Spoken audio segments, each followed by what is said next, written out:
안녕하세요. 반갑습니다. 함께 기도하시겠습니다. 거룩하시고 자비로우신 살아계신 아버지 하나님, 저희를 사망의 죄 가운데서 구원하여 주시고 늘 인도해 주심을 감사드립니다. 주님의 그 놀라운 사랑을 깨달은 우리들, 오늘 또 주일 아침 맞이해서 이 자리에 함께하고 있습니다. 각 사람의 형편과 사정을 아시는 주님께서 필요한 말씀과 은혜로서 풍성히 공급하여 주시기를 간절히 원합니다.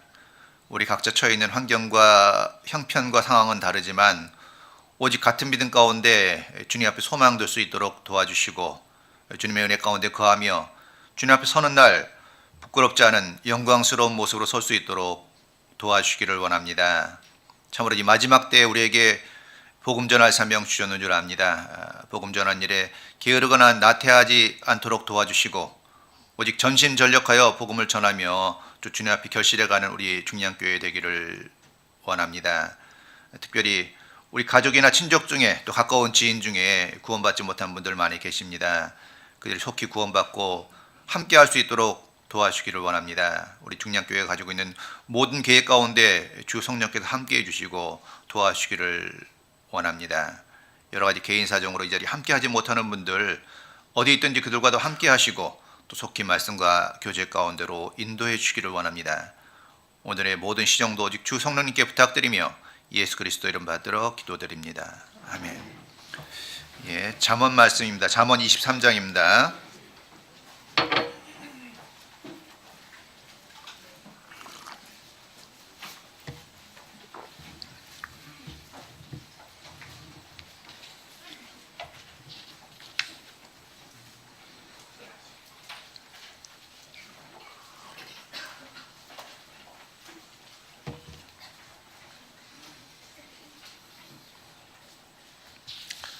잠언 23장 26절입니다.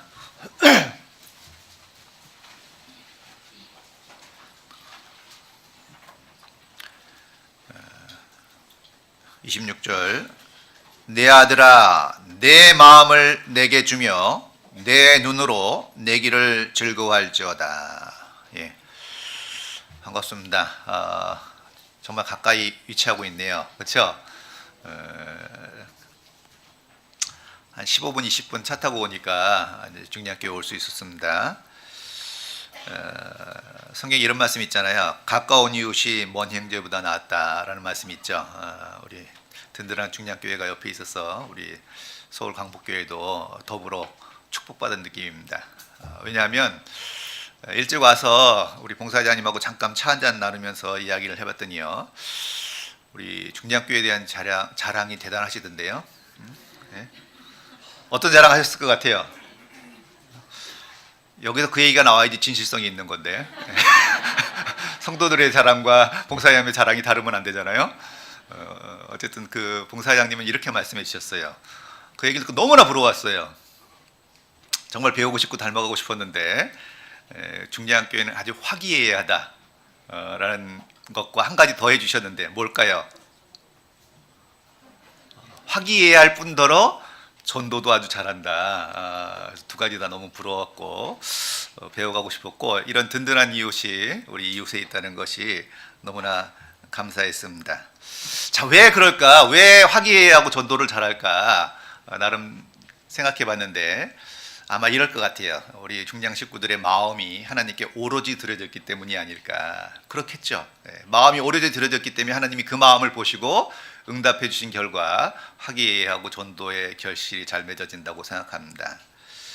자, 오늘 본문 말씀도 마음과 관련된 거죠. 내 아들아 내 마음을 내게 주며 내 눈으로 내 길을 즐거워할지어다. 주님은 우리에게 마음을 달라고 말씀하고 있잖아요. 마음을 달라. 이 마음이라는 것은요, 인간 내면의 총체적인 것을 의미하잖아요. 그렇죠? 마음, 총체적인 것, 전부 내면 세계의 총체적인 것을 이제 말하고 있는데, 인간이 가지고 있는 가장 고귀한 것이 있다면 마음이라고 생각해요. 자, 어느 총각이 아주 아름다운 여인과 결혼을 했어요.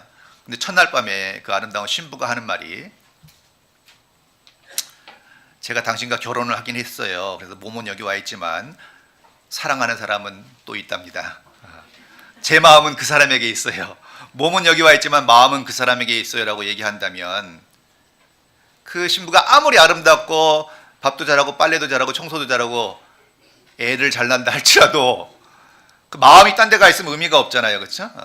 비록 밥도 못하고 빨래도 못하고 청소도 못할지라도 마음이 와 있으면 같이 살 수 있죠. 그래서 정말 마음이 중요하잖아요. 우리가 봉사를 하거나 교제할 때도 중요한 게 뭐예요? 마음이거든요. 하나님도 마찬가지죠. 사람은 외모를 보거니와 나 여호와는 중심을 보신다 그랬잖아요. 중심. 그래서요, 사실 우리가 가장 중요한 게 마음이 어디 있느냐. 정말 진실되고 진솔한 마음으로 교제하며 봉사하느냐. 또 사실 이 시간 이 자리에 앉아 계시느냐. 하나님 그거 보시거든요. 그 사람은요, 외모를 먼저 보죠. 사람 먼저 보면 어떤 생각해요? 사람 보면 뭐 하는 사람이냐, 많이 배웠냐, 많이 가졌냐, 잘났냐, 여러 가지 보잖아요, 외적인 것을요. 근데 하나님 중심을 보시거든요. 자, 우린 재물이 없는 사람, 능력이 없는 사람, 시간이 없는 사람, 재능이 없는 사람, 지식이 없는 사람, 뭐 없는 게 많습니다. 그러나 마음이 없는 사람은 없죠. 마음이 없어서 못 드리는 수는 없잖아요. 하나님 우리에게 마음을 주셨기 때문에 그 마음을 달라고 말씀하시는 거예요. 그래서 우리가 오로지 마음을 드리면 주님의 보호를 받을 수 있어요. 그리고 우리가 오로지 마음을 드리면 평강을 누릴 수 있거든요. 왜 마음의 평강을 누리지 못하냐면 마음이 나눠졌기 때문이에요. 마음이 주님으로부터 나눠지면 마음의 평강이 깨지도록 되어 있거든요. 오로지 드리면 고난이 있을지라도 마음의 평강은 주시거든요. 그리고 마음을 드리면 하나님이 우리의 길을 인도해 주시거든요. 인도해 주셔요. 그래서 정말 신앙생활에서 가장 중요한 것이 있다면 오로지에서 마음을 주님께 드리는 겁니다. 신명기 4장입니다.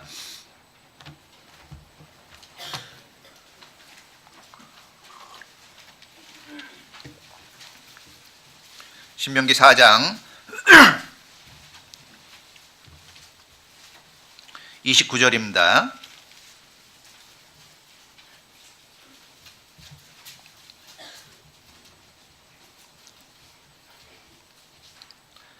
그러나 내가 거기서 내 하나님 여호와를 구하게 되리니 만일 마음을 다하고, 그랬죠. 마음을 다하고 성품을 다하여 그를 구하면 만나리라. 이 신명기 말씀은요, 모세가 이스라엘 백성과 함께 광야 40년을 통과한 후에 하나님의 약속의 땅인 가나안 땅에 들어가기 직전에 주신 말씀이잖아요. 그러니까 이 모세가 신명기를 기록하는 가운데 그 광야 40년을 돌아보면서 한 말이죠. 광야 40년에서 얼마나 많은 문제가 있었어요. 조금만 힘들면 불평하고 원망하고 애굽으로 돌아가려고 하고 많은 문제를 겪었잖아요. 그렇죠? 심지어는 모세를 돌로 쳐 죽이려고 한 사건도 이제 있었잖아요. 그런 많은 문제를 회상하는 가운데 그 모든 문제의 근본적인 원인이 어디 있느냐? 하나님께 마음을 온전히 드리지 못했기 때문이다 라고 말씀하고 있는 거예요. 그래서 이 신명기에 보면은 계속해서 반복해서 나오는 말씀이 마음을 다하라, 마음을 다하라, 마음을 다하라, 이 얘기를 반복해서 하고 있거든요. 6장 5절도 보시죠. 신명기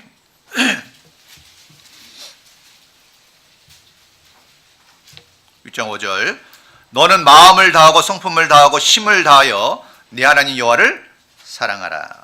그렇죠? 너는 마음을 다하고 성품을 다하고. 신명기 10장 12절도 보시죠. 10장 12절.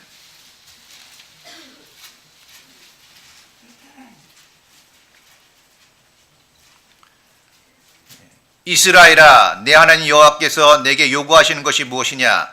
곧 내 하나님 여호와를 경외하며 그 모든 도를 행하고 그를 사랑하며 마음을 다하고 성품을 다하여 내 하나님 여호와를 섬기고.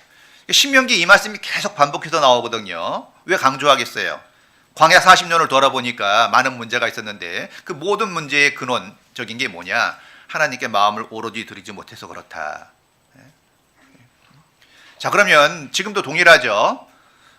마음을 드려야 되는데 문제가 있어요. 내 마음이 어디 있죠? 마음이 어디 있어요? 머리에 있어요? 가슴에 있어요? 손발에 있어요? 마음이 어디 있을까? 마음이 어디 있는지 모르니까 이런 말이 나오잖아요. 내 마음 나도 몰라. 그럴 때 있지 않아요? 정말 내 마음이 어디 있는지 내 마음 나도 잘 모르겠다. 사실 맞아요. 사람은 자기 마음을 잘 몰라요. 그럼 사람의 마음을 잘 아시는 분이 누구겠어요? 당연히 그렇죠. 열왕기상 8장입니다.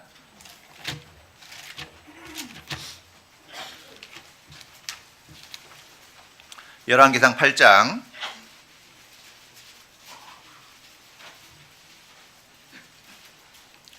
39절입니다.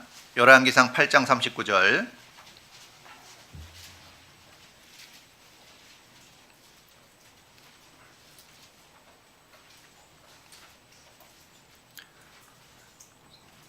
주는 계신 곳 하늘에서 들으시고 사유하시며 각 사람의 마음을 아시오니 그 모든 행위대로 행하사 갚으시옵소서. 주만 홀로 인생의 마음을 다 아심이니이다 그랬죠. 그러니까 참 놀라운 것이요. 이 땅에 수십억의 사람이 살고 있잖아요. 그런데 하나님께서는 그 수십억 명 중에 뭐 한 75억 된다 그러는데 각 사람의 마음을 아시고 있어요. 그리고 주만 홀로 인생의 마음을 다 안다 그랬죠. 예. 주만 홀로. 그러니까 사람도 자기 자신의 마음을 잘 모르는 거예요. 주만 홀로라 그랬잖아요. 예. 그러니까 하나님은 각 사람의 마음을 다 아셔요. 예. 이 노아 홍수 때요. 하나님이 이 땅을 심판하시기 전에 사람들의 마음을 보셨거든요. 여호와께서 사람의 죄악이 세상에 관영함과 그 마음의 생각이 모든 계획이 항상 악할 뿐임을 보시고 그러셨거든요. 그러니까 하나님은 사람에게 관심이 있는데 어디에 관심이 있냐면 각 사람의 마음에 관심이 있는 거예요. 그 마음의 생각의 모든 계획이 항상 악할 뿐임을 보시고 그랬죠. 그러니까 현재에도 악이 가득 차 있었고 계획도 죄 지을 생만 하고 있기 때문에 하나님이 그 죄를 끊기 위해서도 노아 홍수가 필요했잖아요. 심판이 필요했잖아요. 이 시간에도요. 하나님께서 한 사람 한 사람의 마음을 다 알고 계시고 계획까지 또 알고 계세요. 아이고 언제 끝나나. 끝나면 빨리 놀러 가야지. 뭐 이런 생각을 갖고 있는 분이 혹 있을지도 모르잖아요. 그렇죠? 예? 그 마음도 하나님 보시고 있는 거예요. 참 이 사람 마음이요. 자기도 얼마나 악한 줄 모릅니다. 예? 이런 말씀이 있죠. 만물보다 거짓되고 심히 부패한 것은 마음이라. 그 다음에 뭐가 나와요? 누가 이를 알리오마는. 그래. 누가 이를 알리오마는. 그러니까 만물보다 세상 모든 것보다 거짓되고 심히 그냥 보통 썩은 것도 아니고요. 심히 부패한 것은 사람의 마음이고 누구 마음이에요? 앞에 앉아 계신 사람 마음이에요? 뒤에 앉아 계신 사람 마음이에요? 대부분이 그렇게 생각해요. 대부분이 그렇게 생각해요. 말은 그렇게 안 하지만 자기 마음은 대부분이 깨끗하다고 생각하고 바르다고 생각하거든요. 그래서 문제가 생기죠. 왜? 다 자기 기준으로 모든 걸 판단하거든요. 왜? 내 마음이 옳다고 생각하니까. 내 생각이 옳다고 생각하니까. 자, 그런데 성경에서 말씀하시기를 자, 만물보다 거짓되고 그렇죠? 거짓되고 심히 부패한 것은 마음이라. 누가 이를 알리오마는 그랬잖아요. 자기도 자기 마음을 모른다니까요. 인간의 마음은요. 아담의 범죄로 말미암아 타락돼 있고 약간 구부러져 있다는 걸 아셔야 돼요. 자기는 바르다고 생각하지만 사실은 구부러져 있습니다. 평소에는 자기가 어떤 마음을 가지고 있는지 모릅니다. 그러나 어떤 일이 부딪히면 어떤 사건에 부딪히면 나오죠. 건드리면 나와요. 참 사람 마음은 묘한 게요. 도둑질한 물이 달고 몰래 먹는 떡이 맛있다 하노도다. 도둑질한 물이 달고 몰래 먹는 떡이 맛있다는 말씀 보면은 사람의 심보가 그리 이쁘지 않아요. 남 잘 되는 거 그렇게 좋아하기 어렵고요. 옳고 바른 거 선한 게 무엇인지는 아는데 그 마음이 거기에 합해지지 않을 때가 많이 있죠. 그러지 않아요? 그런 말을 하진 않지만 내 마음속에서 움직이는 자기의 마음을 알잖아요. 누가 능히 이를 알려마는. 스스로 속이지 말라. 이런 말씀이 왜 있겠어요? 스스로 속이는 거죠. 자기 꽤 괜찮은 사람처럼 생각하고 살거든요. 사실요. 우리 말씀 앞에 나오기 전에 대부분의 사람들은요. 자기 죄를 잘 몰라요. 당신은 어떤 사람입니까? 괜찮은 사람이죠. 법 없이도 살 사람이죠. 근데 이제 그런 사람에게 이런 질문을 할 수 있죠. 거짓말은 몇 번이나 하셨나요? 하루에 몇 번 정도 하시죠? 거짓말 많이 했거든요. 대부분의 사람이 또 뭐라고 대답하냐면 셀 수 없을 만큼 많이 거짓말했다는 걸 인정해요. 예. 그럼 이제 이런 질문도 할 수 있죠. 음란한 마음을 얼마나 먹었나요? 셀 수 없을 정도로. 그럼 거짓말도 셀 수 없을 정도로 하고 음란한 마음도 셀 수 없을 정도로 먹고 그 외에 얼마나 많겠어요? 도덕질 한 적 없나요?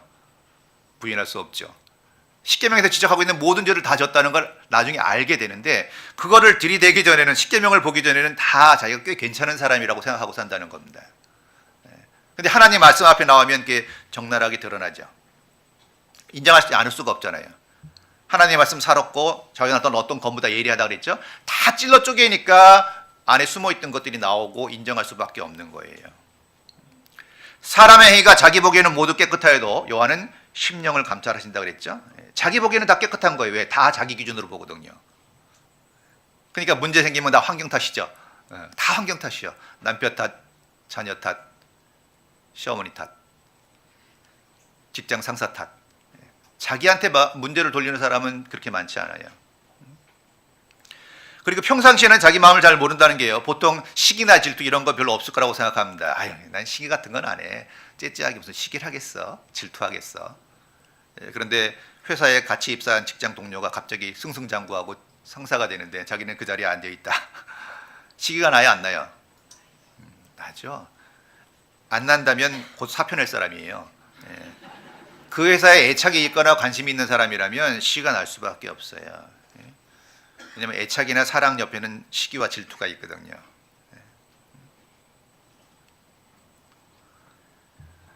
자, 마가복음 7장입니다.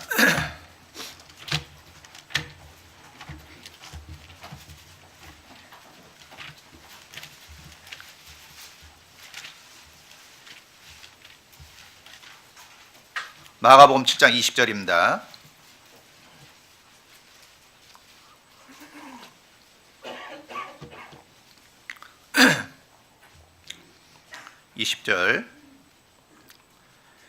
또 가라사대 사람에게서 나오는 그것이 사람을 더럽게 하느니라. 속에서 곧 사람의 마음에서 나오는 것은 악한 생각, 곧 음란과 도적질과 살인과 간음과 탐욕과 악독과 속임과 음탕과 흘기는 눈과 회방과 교만과 광패니 이 모든 악한 것이 다 속에서 나와서 사람을 더럽게 하느니라 그랬죠. 스스로 보기엔 참 괜찮은 사람이라고 생각했는데 말씀 앞에 보니까 이런 죄 하나하나를 부인할 수가 없잖아요. 그렇죠? 기회만 되고 때만 되고 환경이 되면 이런 마음이 올라온다는 거 부인할 수 없잖아요. 사람의 마음은 타락했거든요. 그래서 어느 심리학자가 이런 얘기 하더라고요. 사람들이 대부분 사람들과의 관계를 맺어가는 게 힘들다고 얘기한답니다. 사람들과의 관계를 맺어가는 것이 힘들대요. 그 이유가 뭐라고 되어 있냐면 사람은 참 변덕스럽고 비논리적이고 개인주의고 이기주의고 이렇다는 거예요. 사람을 연구해 보니까. 그렇죠. 성경을 못 보더라도 사람을 잘 연구해 보잖아요. 그리고 그렇다는 걸 알 수 있는 거예요. 그러니까 그런 사람들과 관계를 맺어가려니까 쉽지 않은 거예요. 그것도 자기도 그렇잖아요, 사실요. 남 탓만 할 것이 아니라. 자, 그러면 그런 마음을 어떻게 바꿀 수 있느냐? 어떻게 바꿀 수 있느냐? 마음의 주인을 바꾸셔야 돼요. 마음의 주인을. 마음의 주인을 어떻게 바꾸죠? 시편 24편입니다. 시편 24편.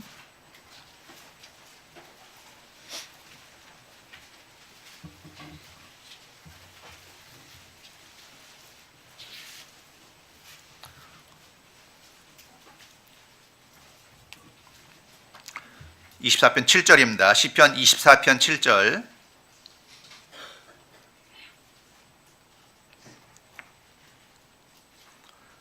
문들아 너희 머리를 들지어다. 영원한 문들아 들릴지어다. 영광의 왕이 들어가시리로다. 영광의 왕이 니시뇨. 강하고 능한 여호와시요 전쟁에 능한 여호와시로다.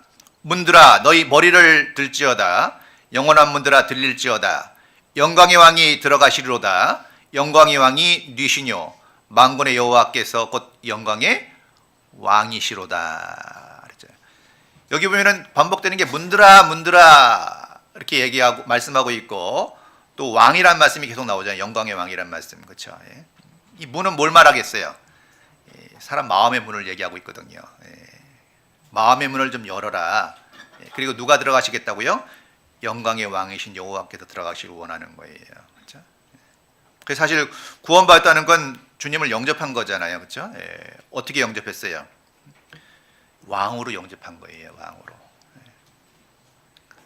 왕의 명령은 절대적이죠. 왕과 타협하고자 하는 신하는 있을 수 없잖아요. 왕이 명을 내렸는데 뭐 마음에 들든 안 들든 상관없죠. 왕의 명령에는 오로지 순종과 복종만 있을 뿐이죠. 왕권은 절대적이잖아요. 사실 왕적인 리더십은 설명하는 리더십은 아니거든요. 그냥 명하면 되는 거예요. 왕이 뭐 다 설명해요. 신하들한테. 야, 이거 좀 해. 왜냐하면 이러이러한 이유 때문이야. 사실 왕적인 리더십은 그렇진 않아요. 그냥 명하면 따라가는 거예요. 군사작전도 그렇죠. 장군이 명령하면 군사들은 전진하는 거지, 이유 다 들어보고 내 생각은 다르다고 얘기하면 뭐 전쟁이 되겠어요? 자, 우리가 구원받았다는 건 뭐죠? 주님을 왕으로 모신 거예요. 그리고 그 왕이 전쟁에 능한 여호와라 그랬잖아요. 우리 구원받은 사람 속에는 마음속에 싸움이 생기도록 돼 있죠. 구원받을 때 옛사람이 싹 빠져나가면 싸움이 있을 수가 없는데, 구원받은 사람조차도 옛 기질, 옛 성품, 옛사람이 살아있거든요. 그러니까 갈등이 있죠. 오늘 아침에 교회 오실 때 갈등하신 분 계셔요? 교회를 가느냐 안 가느냐 이것이 문제로다. 신앙이 어린 사람은 그런 사람도 있었을 거라고 생각합니다. 싸움이 있는 거잖아요. 근데 여호와는 싸움에 능한, 전쟁에 능한 왕이셔요. 그래서 여호와를 왕으로 모시고 그분께 순종하면 모든 싸움에서 승리할 수 있거든요. 성령을 좇아 행하라. 그리하면 육신의 소욕을 이루지 않는다. 동일한 말이죠. 성령을 좇아 행할 때, 구원받은 사람도요, 성령을 지속적으로 좇아 행하고 주님의 말씀에 순종할 때만 육신의 소욕을 이루지 않는 거예요. 그게 뭐냐면 육신의 소욕이 안 올라온다는 게 아니라, 우린 옛 기질이 있기 때문에 상황이 되면 육신의 소욕은 올라올 수 있어요. 그러나 이루지 않는다는 건 뭐죠? 성취하지 않는 거예요. 그러니까 나타나지 않는 거죠. 올라오긴 하죠. 마치 점심때가 되면 식욕이 올라오듯이 환경이 되면 화가 올라올 수 있는데, 그걸 성취하느냐 안 하느냐는 다른 문제잖아요. 근데 그게 중요한 게 지속적이어야 되거든요. 단회적인 게 아니라. 여러분 휴대폰 갖고 계시는데 날마다 휴대폰 쓰려면 날마다 뭘 해야 되죠? 충전을 해야지만 휴대폰을 쓸 수 있듯이 우리도 동일해요. 늘 성령의 충만을 받아야지만, 휴대폰의 배터리 100 하면 좀 마음도 든든하잖아요. 그렇죠? 뭐 20% 남았다 그러면 괜히 불안하죠. 성령도 마찬가지예요. 늘 충만해야지만 성령을 좇아 살 수 있고 육신을 이길 수 있는데, 구원받은 사람조차도 성령을 받은 건 단회적인 사건이지만 충만은 반복적이죠. 그게 지속적으로 안 되면 육신을 이길 힘이 없는 거예요. 그게 지속적이어야 돼요. 그러니까 신앙생활의 가장 중요한 덕목은 방향성과 지속성. 지속적으로 세상을 향해 가면 안 되잖아요. 그렇죠? 주님을 향해서 지속적으로 가야 돼요. 그래서 저도 이 중량교회를 종종 오게 됐는데요. 이렇게 오랫동안 자리 지키고 있는 분들이, 사실은 저 이런 표현을 쓰고 싶어요. 정말 위대하다. 세상에서 위대한 게 뭐가 있겠어요? 정말 교회 가운데 뿌리를 내리고 우뚝 서 있는 분들, 많은 어려움이 있음에도 불구하고 그 자리를 굳건히 지키고 있는 분들이 사실 믿음 안에서 위대한 분들 아니겠어요? 그런 분들이 있기에 오늘의 중량교회가 있는 게 맞거든요. 그런 분들 분명 주님을 왕으로 모시고 사는 분들이에요. 자, 그런즉 이스라엘 온 집이 정령할지니 너희가 십자가에 못 박은 이 예수를 하나님이 주와 그리스도가 되게 하셨느니라. 주와 그리스도. 그렇죠? 우리를 구원해주는 주님일 뿐 아니라 우리의 왕 되신 주님이라는 걸 잊지 마셔야 되는데, 구원해주는 인정하는데 삶 속에서 왕으로 모시지 않는 거예요. 이 베드로가요, 비몽사몽간에 있을 때 하나님께서요 이걸 보여주셨죠. 각색 4발 가진 짐승과 기는 것과 공중에 나는 것들을 이렇게 보여줬어요. 짐승들을 보여주고, 한마디로 짐승들을 보여주고 베드로에게 먹으라 그랬어요. 베드로가 뭐라 그랬죠? 베드로가 이런 말 했잖아요. 속되고 깨끗이 아니한 물건을 내가 언제든지 먹지 아니하겠사옵나이다 하면서 그 앞에 뭐라고 얘기하고 있냐면, 주님이 먹으라 그랬는데 주여 그럴 수 없나이다 그랬거든요. 주여 그럴 수 없나이다. 주님은 먹으라 그랬는데 베드로가 뭐라고 대답했다고요? 주여 그럴 수 없나이다. 이게 모순이라는 거예요. 주여 하면 그 뒤에 뭐가 따라와야 돼요? 뭐가 따라와야 돼요? 네 알겠습니다가 따라와야죠. 주님 네 알겠습니다가 따라와야 되는데 주여하고 주님하고 뒤에 상반되는 얘기가 온 거예요. 그럴 수 없나이다. 왕이시여 그럴 수 없나이다 하면 어떻게 되겠어요? 왕과 신하의 관계가 아니잖아요. 주인과 종의 관계가 아니잖아요. 그렇죠? 근데 우리는 너무나 수시로 주여 그럴 수 없나이다가 내 삶 속에 나올 수 있다는 거잖아요. 분명히 말씀과 내 양심 속에서 하지 말아야 될 것과 해야 될 것이 있는데 하지 말아야 될 것도 때로는 하고 사실 해야 될 것도 안 할 때가 있죠. 저도 그럴 때가 종종 있어요. 마땅히 해야 될 것을 아는데 게으름과 나태함과 두려움 이런 것들이 있을 수 있죠. 게으름과 나태함과 두려움. 전도를 해야 되는데 게을러, 나태해. 그리고 전도를 해야 되는데 그 사람과 부딪히는 게 두려운 거예요. 거절당할까 봐. 그런 것 때문에 알고도 행치 않는 게 있잖아요. 그러니까 마음속에서 뭐 입으로 그렇게 얘기 안 하더라도 마음속에서 주여 그럴 수 없나이다 라는 마음이 올라오지 않겠어요? 이건 그리스도인의 모순이라는 거예요. 베드로는 또 이런 말 한 적도 있죠. 예수님이 베드로의 발을 씻겨주려고 하니까 뭐라 그랬어요? 내 발을 절대로 씻기지 못하시리이다 이랬거든요.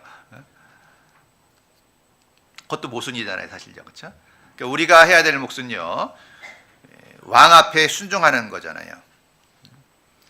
근데 우리 육신의 기질이 자꾸 막는 거예요. 왕 대신 주님, 우리를 구원할 뿐 아니라 구원받은 이후에 내 안에서 왕 대신 주님을 인정해야 됩니다. 그리고 왕 앞에는 순종이라는 게 따르는 거예요. 그리고 문들아 너희 머리를 들지어다, 영원한 문들아 들릴지어다 그랬거든요. 마음의 문을 열라고 말씀하고 있죠. 왕이신 주님이 들어가신다고 마음의 문을 열라고 말씀하시는데 사실 마음이 참 놀라워요. 마음이 어디 있는지 모르는데 마음의 문을 얘기하고 있잖아요. 그렇죠? 그리고 그 문을 또 열라고 하시네. 참 이 사람의 마음이요, 넓어지려면 바다보다도 넓어질 수 있고 좁아지려면 얼마나 좁아질 수 있어요. 바늘구멍보다도 좁아지는 게 사람 마음이에요. 여러분 누구한테 마음이 열리고 누구한테 마음이 좁아지죠? 사랑하는 사람한테 마음이 바다처럼 열려지죠. 다 수용이 가능하잖아요. 제일 가깝게 있는 자녀들에게 공통적으로 다 마음을 열고 있죠. 제일 닫혀진 사람이 누구예요? 남편? 불행한 가정이죠. 예. 어떤 문제로 이제 미움이 생긴 사람에 대해서는 마음이 다치죠. 그렇죠? 나를 무시하거나 나에게 함부로 대하는 사람들에 대해서 마음이 좀 좁아질 수 있어요. 그렇죠? 그래서 마음이 좁아진 다음에 그 사람의 행동을 보면 뭘 하든지 별로 이뻐 보이지 않죠. 어떻게 보면 잘할수록 더 미울 수도 있어요. 그렇지 않아요? 마음의 문제일 수 있거든요. 마음이 닫혀져 있냐 열리느냐가 굉장히 중요하잖아요. 사실 이 복음을 전할 때도요, 마음을 여는 게 굉장히 중요합니다. 수양회 때 이제 저희가 상담을 많이 하게 되는데 가끔 그런 경우들이 있습니다. 마음을 다 상하게 갖고 앉혀놔요. 그냥 그 사람 자존심 완전히 뭉그러뜨려 갖고 데려다 놓아요. 인상 보니까 벌써 뭐 우거지상이 돼 있는데,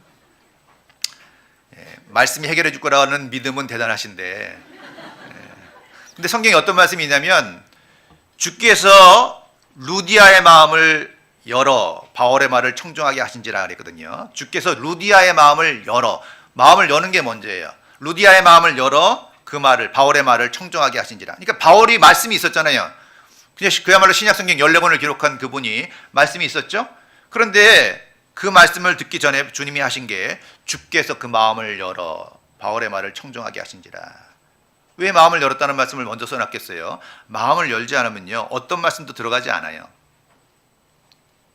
그러지 않아요? 네? 소낙비가 와도요, 그릇을 엎어놓으면 한 방울도 안 들어가듯이 마음이 닫혀 있으면, 그러니까 아까 말씀하신 것처럼요, 두 가지가 붙어 있어요. 화기애애해야 된다, 전도 잘한다. 네, 그렇죠? 화기애애해야지 마음이 열리잖아요. 그렇죠? 그게 훈련된 거기 때문에 그런 거예요. 한두 사람이 그런 게 아니라 교회 전체적인 분위기라면 훈련된 거예요. 말씀을 통해서. 그게 가치가 있다는 걸 알게 된 거죠. 그러니까 전도해도 뿌리를 내기가 쉬워지겠죠. 자, 마음이 닫히면 안 돼요. 누가복음에도요, 이에 저희 마음을 열어 성경을 깨닫게 하시고, 마음을 열어야지만 성경도 깨달아지는 겁니다. 그러니까 말씀이 물론 가장 중요하죠. 그러나 그 말씀이 심겨지기 위해서는요, 마음의 밭이 갈려야 된다는 거예요. 씨 뿌리는 비유에도 마찬가지죠. 씨가 뿌려졌는데 길가 같은 마음, 돌짝밭 같은 마음, 가시덤불 같은 마음, 좋은 밭에 뿌리움에 결실했잖아요. 그러니까 씨가 아무리 좋아도 밭이 갈려져 있지 않으면 결실할 수 없듯이, 말씀이 아무리 복음적이고 성경적이라 할지라도 마음이 닫혀 있으면 어렵거든요. 그 예수님이요, 요한복음 4장에 보면 그 사마리아 여인을 전도하는 걸 보면요, 그 과정을 보면 그 사마리아 여인의 마음이 얼마나 닫혀 있었어요. 예수님이 먼저 가서 그 우물가에서 만났잖아요. 물 좀 달라 하시니까 사마리아 여인이 뭐라 그랬어요? 톡 쐈죠. 우물가에서 물 한 잔 달라 그랬더니 톡 쐈어요. 당신은 유대인으로서 어찌하여 사마리아 여인이 나에게 물을 달라 하시나이까? 이는 유대인이 사마리아인과 상종치 아니함이라. 당신은 유대인인데 사마리아 여인이 나에게 왜 물을 달라고 하냐? 톡 쏜 거잖아요. 근데 사실 예수님이 물을 달라고 하셨지만 사실은 예수님의 마음은 어떤 거였어요? 주려고 했던 거죠. 달라고 했지만 사실은 주려고 했던 거예요. 그러면서 쭉 과정을 보면요, 그 여인의 마음이 열리는 과정이 있죠. 그러니까 그 유대인에 대해서, 예수님에 대해서 마음이 딱 닫혀있던 그 사마리아 여인이 예수님이 그 마음을 쭉 열어가는 과정을 볼 수 있어요. 그 과정 중에 이 말씀이 나오잖아요. 내 남편을 데려오라. 여인이 뭐라 그랬죠? 나는 남편이 없나이다. 근데 예수님이 뭐라 그랬어요? 내가 남편이 없다는 말이 옳도다. 옳도다 그랬어요. 그러면서 또 뭐라고 그러셨냐면, 내가 남편 5 있었으나 지금 있는 자는 내 남편이 아니니 내 말이 참되도다. 그러니까 그 여인 과거가 심상치 않죠. 그 당시에 남편이 5명이나 있었어요. 정말 창녀 같은 삶을 살았다고 볼 수 있죠. 지금도 살고 있는 사람이 수상한 사람이요. 지금 있는 자는 내 남편이 아니라고 했으니까 좀 좋은 관계는 아닌 것 같아요. 그렇죠? 그런 여인이 남편을 데려오라 그러니까 그야말로 요즘 말로 오리발을 내민 것처럼 보여요. 그렇죠? 나는 남편이 없나이다. 어찌 보면 정말 숨기고 싶은 과거일 수도 있고 자기 수치일 수도 있잖아요. 근데 예수님은 다 알았잖아요. 우리가 만약에 그 상황이 돼갖고 여인의 남편 5 있었다는 걸 알았는데 물어보니까 그렇게 대답했다. 그럼 우리가 어떻게 반응할 것 같아요? 내가 다 조사해봤는데 어떻게 내한테 이렇게 시침을 뗄 수 있냐? 너 남편 5이나 있었잖아. 지금 있는 사람도 심상치 않고. 이렇게 반응했을 가능성이 상당히 높은데 예수님이 뭐라고 그랬냐면 내 말이 옳다. 내 말이 참되도다 그랬거든요. 근데 그 말이 옳긴 해요. 진정한 남편은 나다라는 말씀을 하기 위해서 이제 말씀하고 있는 거잖아요. 그렇죠? 그런 과정 속에서 보면 예수님이요, 그 여인을 인정해 준 걸 볼 수 있죠. 그 여인의 말을 인정해 줬어요. 타박하지 않고 내 말이 옳다. 아마 이 여인의 삶을 잠깐 생각해 보면요, 아마 그렇게 인정받지 못했을 거라는 생각을 쉽게 할 수 있죠. 그런 삶을 살았을 때 보면은요, 남한테 인정받지 못하는 거예요. 자, 사람들의 마음이 언제 열리냐면요, 사실 사람 마음 본능 속에 인정받기를 원하는 마음이 있어요. 사실 우리 삶 속에 가장 저변에 깔리는 게 뭐냐면 인정받기를 원하는 간절함이 다 있습니다. 그러세요, 안 그러세요? 다 인정받기를 원해요. 어떻게 인정받기를 원하죠? 중요한 사람으로 인정받기를 원해요. 가정에서, 직장에서, 교회에서. 가장 힘든 사람이 존재감이 없는 사람이에요. 왔는지 안 왔는지도 몰라. 아는 척하는 사람도 없어. 자, 우리 마음속에는요, 중요한 사람으로 인정받기를 정말 원하고 사람들에게 환영받기를 원하죠. 사랑받기를 원해요. 그렇죠? 관심받기를 원하는 마음이 있어요. 물론 말을 그렇게 잘 표현하지는 않지만 우리 마음속 깊은 속에 중요한 사람으로 인정받고 환영받고 사랑받고 관심받기를 원하는 마음이 있어요. 왜? 그런 거 받을 때 기분이 좋거든요. 그런 거 못 받을 때 어때요? 굉장히 상심되죠. 자, 물에 비추면 얼굴이 서로 같은 것 같이 사람의 마음도 서로 비춘다 그랬잖아요. 그러니까 사실 사람의 마음을 열 때 가장 중요한 건 내 마음이 언제 열리는지를 보면 금방 알 수 있거든요. 내 마음이 누구한테 열려 있으며 내 마음이 언제 열리는가를 본다면 사람들의 마음을 열 수 있고, 사람의 마음을 열 수 있다면 전도도 잘할 수 있고 모든 관계가 좋아질 수 있을 거예요. 왜냐하면 사람의 기쁨이나 행복은 관계에서 오거든요. 돈이나 물질에서 오는 게 아니에요. 돈이나 물질이 많다 할지라도 사람들과의 관계가 좋지 않으면 결코 행복할 수 없어요. 우리 마음이 오르락 내리락 하는 건 대부분 다 사람들과의 관계예요. 관계가 좋을 때 행복하고 기쁘죠. 관계가 깨질 때 슬프고 힘든 거예요. 그리고 사람들이 나를 어떻게 평가할까에 대해서 좀 관심 있지 않아요? 누가 와서 얘기해 주는데 험담을 해. 야, 누가 그러는데 자매님 속과 겉이 다르다 그러대.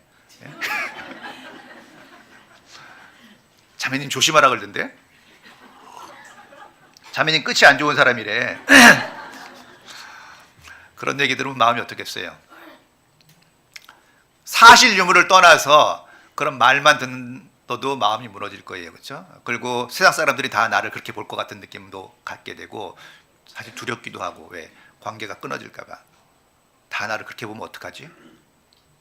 굉장히 외로워지고 두려워지지 않겠어요? 자, 사람은요 다 존중받기를 원해요. 하나님도 이런 말씀하셨죠. 나를 존중히 여기는 자를 내가 존중히 여기고 나를 멸시하는 자를 내가 경멸히 여기리라. 나를 존중하지 않는 사람을 내가 존중하는 경우는 거의 없습니다. 그렇지 않습니까? 여러분을 존중하지 않고 무시하는 사람을 존중할 때가 있어요? 그러니까 답은 간단해요. 존중받고 싶다면 존중해 주면 되거든요. 그래서 이 마태복음이에요. 그러므로 무엇이든지 남에게 대접을 받고자 하는 대로 남을 대접하라. 사실 원리는 간단합니다. 자기 마음을 보고 내가 열린 사람이 나에게 하듯이 내가 하면은 되는 거예요. 근데 그걸 이제 익숙하지 않은 거예요. 그리고 어떻게 해야 되냐면 먼저 해야 돼요. 서로 돌아보아 사랑과 선행을 격려하며 그랬죠. 서로 돌아보아 사랑과 선행을 격려하라 그랬죠. 서로 돌아보라 그랬죠. 서로 돌아보는 게 어떤 거죠? 좀 관심을 가지라는 얘기예요. 근데 생각보다 우리가 무관심합니다. 서로 사랑하라 그랬는데 사랑의 반대는 무관심이죠. 근데 우리가 생각보다 상당히 무관심해요. 평소에는 내가 별로 무관심하다고 생각하지 않으시죠? 별로 자기가 무관심하다고 생각하는 사람은 없을 거예요. 근데 사실 좀 넓은 의미에서 보면 굉장히 무관심해요. 내가 관심 있는 몇몇 사람들에게는 상당한 관심을 보이고 잘 알고 있지만, 내가 별로 코드가 안 맞는다든지 성향이 안 맞는다든지 취향이 안 맞는 사람들한테는 굉장히 무관심하지 않으세요? 아는 게 별로 없는 거예요. 아는 건 그냥 인사 정도 하는 거예요. 이름도 사실 잘 몰라. 그분의 가정사도 잘 몰라. 하여튼 뭐 좀 알아야 될 기본적인 것들이 있는데 별로 알고자 하는 관심이 별로 없어요. 그래서요, 우리가 무디 선생이 이런 말을 했는데요. 요즘에 전도하기도 어렵지만 전도한 사람이 뿌리를 내리고 교제에 서는 것도 그리 쉽지 않죠. 그렇죠? 제가 80년대 초에 구원받았는데 그때는 전도하면요 교제 붙이는 건 별로 고민 안 했던 것 같아요. 대부분 구원받으면 그냥 자동으로 교제에 붙었던 거로 기억하거든요. 근데 지금은 전도하기도 어렵지만 교제 붙이는 것도 쉽지 않죠. 아무리 화기애애한 분위기가 있다 하더라도 그리 쉽지만은 않아요. 화기애애한 걸 알기도 전에 안 나와버리니까. 뭐 알아야 될 텐데, 그렇죠? 그 알 만큼이라도 좀 버텨줘야 되는데 그만큼도 못 버티고 사라지는 사람이 의외로 많다는 거예요. 그래서요, 우리가요 작지만 먼저 인사하고 먼저 환영하고, 그리고 사람의 마음을 여는데 가장 중요한 방법이 하나 있는데, 가르쳐 드릴까요? 뭐 다 알고 있는데 잘 못하는 것뿐이에요. 칭찬처럼 좋은 게 없다는 거예요. 칭찬처럼. 근데 칭찬을 하려면요 관심이 없으면 칭찬할 수가 없어요. 칭찬하기 위해서는 변화된 걸 알아야 되거든요. 변화된 걸 인지할 수 있어야 돼요. 그런데 큰 변화보다 더 효과가 나는 건 뭐냐면 작은 미세한 변화에 반응을 하면 더 큰 효과가 있습니다. 작은 변화, 미세한 변화. 근데 그걸 알려면 얼마나 관심이 있어야 되겠어요, 그렇죠? 제가 그런 경험이 있는데요. 이렇게 어머니 모임 갔다가요, 이렇게 한 3, 40분 앉아 계시는데 이렇게 교제를 하다가 운이 좋았던 것 같아요. 어느 자매님이 눈에 딱 들어왔는데 뭔가 좀 달라 보였는데 뭐가 달랐는지 저 잘 모르겠어요. 하여튼 달라졌어요, 좀 느낌에. 그 느낌이라는 게 있잖아요. 뭔지는 모르겠지만. 근데 이제 모임 끝나고 복도에서 이제 만났는데 제가 인사차 그 말씀을 드렸어요. 자매님 멋져지셨네요. 달라졌으니까 예, 좀 멋져진 것 같았거든요. 사실 뭔지 몰랐지만 하여튼 그랬어요. 근데 그 자매님이 엄청 놀라면서 하는 말이 이런 말을 해줬어요. 목사님 그거 어떻게 하셨어요? 오늘 교회 나오다가 미장원에 들러서 앞머리를 요만큼을 잘랐대요. 근데 제가 그걸 딱 수십 명 있는 자리에서 딱 본 거예요. 운이 좋았어요, 진짜로. 근데 그 한마디가 그 자매님 마음속에 뭔가를 심어준 것 같아요. 사람은 입에 열매를 먹는다 그랬거든요. 놀랍지 않아요? 입에 열매를 먹는다. 우리가 나간 말이 어느 사람 마음속에 뭔가 심겨지는 거고 그게 자라요. 그리고 열매를 맺혀요. 그걸 내가 먹는다는 거니까 내 삶 속에 지대한 영향을 미치는 건 내 입에서 나간 말이라는 거예요. 그 작은 관심 하나가 관계를 굉장히 화목하게 만든다는 걸 알게 됐어요. 작은 변화에 민감한 거예요. 그러려면 관심을 가져야 돼요. 입에서 나가는 말이 엄청 중요하거든요. 그리고 남편들을 움직이려면요. 남편들이 가장 약한 부분이 있는데 남자들이 가장 원하는 게 있어요. 남자들이 가장 원하는 건 인정받고 칭찬받는 겁니다. 근데 아내들이 제일 안 하는 게 그거예요. 그러니까 남자들이 가장 행복하고 능력을 발휘하는 건 업적을 인정받을 때예요. 근데 여자들이 가장 찾기 힘든 건 남편의 업적을 찾는 거죠.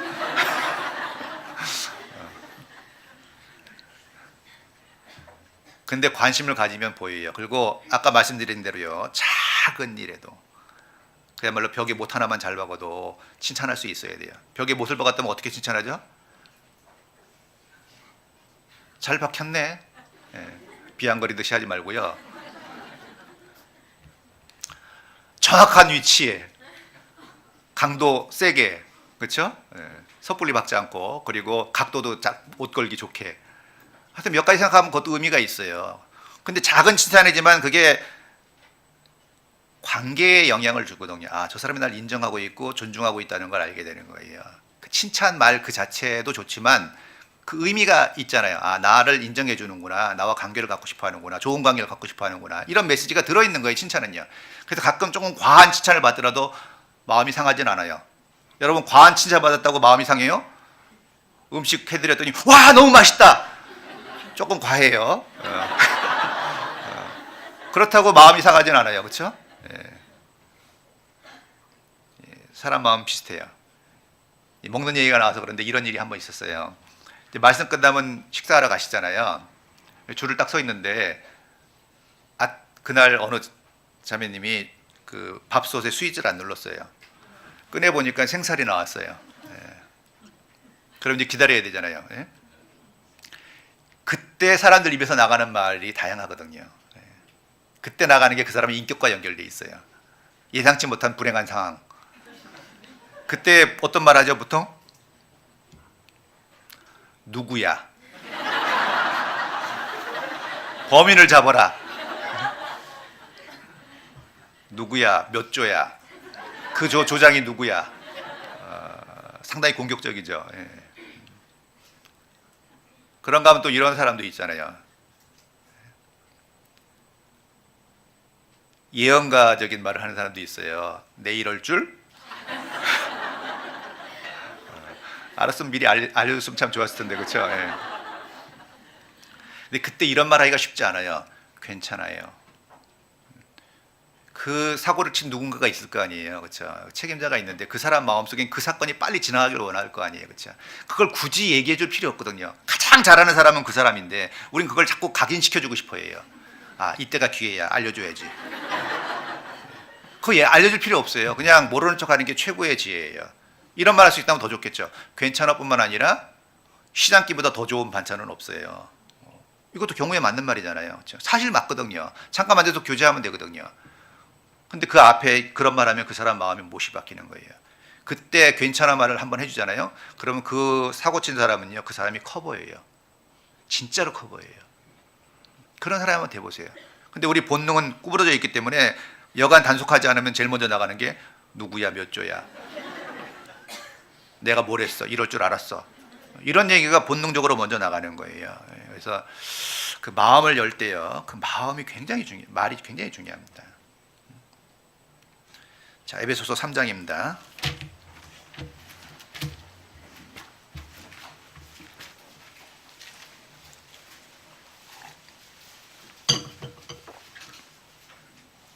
(3장) 17절입니다.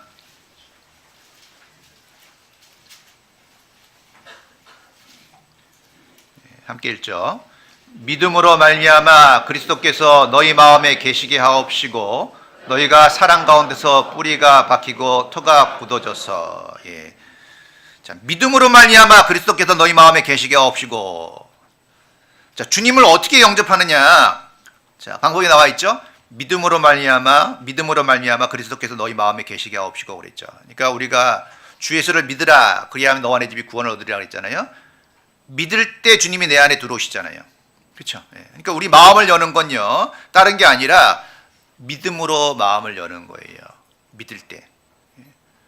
주님을 믿는 거예요. 주 예수를 믿으라 그랬으니까. 근데 그 주님을 믿는다는 게 내용이 뭐냐면 주님이 하신 일을 믿는 거거든요. 그 내용이 있잖아요. 그렇죠?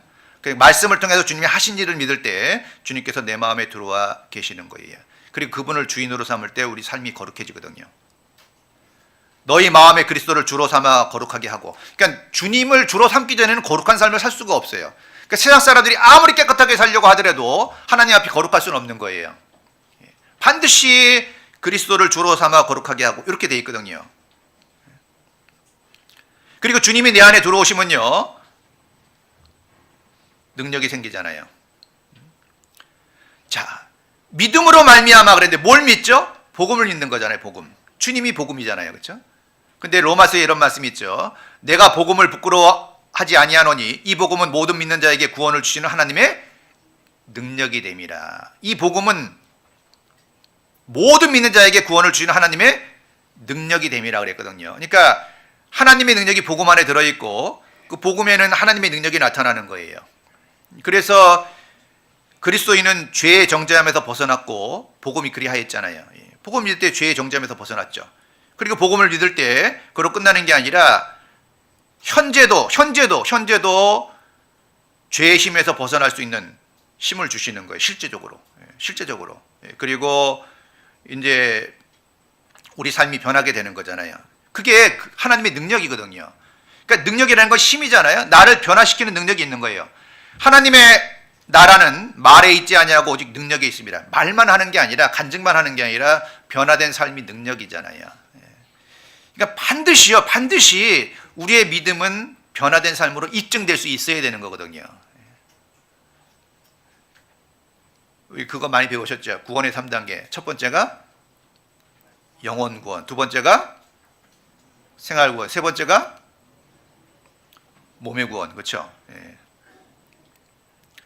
영혼 구원 받은 사람은요, 그 영혼 구원을 어떻게 입증할 수 있냐면, 영혼 구원을 칭의라 그러잖아요. 의롭게 마신다 그러잖아요. 그 칭의가 입증되려면, 믿어진 게 사실이 되려면, 입증은 뭐냐면 그의 열매로 그들을 안다 그랬기 때문에 성화라는 과정이 칭의를 입증해낼 수 있는 거예요. 무슨 말인지 알겠죠? 구원받은 사람은 반드시 주님을 닮아가는 성화의 과정이 있고 삶의 변화가 있도록 돼 있고 삶의 열매가 맺히도록 돼 있거든요. 칭의는 구원받은 건요, 성화가 입증하는 거예요. 근데 어떤 사람은 구원은 받았다고 얘기하는데 간증도 정확해요. 예수님 피로 영원한 속죄 받았어요. 사실 정답이죠. 근데 말에 있지 않고 능력에 있다 그랬잖아요. 열매를 봐서 그 나무를 안다 그랬지 않습니까? 그러니까 반드시 열매가 있는 거예요. 볼펜이 있는데 볼펜을 써잖아요. 잉크가 있으면 뭔가 기록이 되죠. 잉크가 없으면 아무런 흔적도 남지 않아요. 구원받은 사람 안에 성령이 들어와 계시고 구원받은 게 분명하다면 삶의 흔적이 있는 거예요. 구원받은 사람으로서 열매가 있는 거예요. 그게 성화죠. 죄와 싸운 흔적이 있고 죄와 싸워서 이긴 흔적이 있고 그런 마음이 있잖아요. 근데 안타깝게도 우리 시대에요, 구원을 받았다고 얘기하고 복음도 정확하게 진술하는데 열매가 없어요. 변화된 삶이 없는 거예요. 그건 문제잖아요. 말에 있지 않고 능력에 있다 그랬거든요. 반드시 성령이 내 안에 들어오면, 하나님의 능력이 복음과 함께 들어오면 나를 변화시킬 수밖에 없어요. 생명의 힘은 가만히 있지 않거든요. 반드시 열매가 맺히도록 돼 있어요. 너희가 믿음에 있는가 너희 자신을 시험하고 너희 자신을 확증하라. 예수 그리스도께서 너희 안에 계신 줄 너희가 스스로 알지 못하느냐. 그렇지 않으면 너희가 버려온 자니라라는 경고를 고린도 교회 성도들에게 하신 말씀이라는 걸 잊지 마셔요. 교회당에 앉아 있다고 다 구원받는 건 아니니까요. 그렇죠? 에스겔 36장입니다.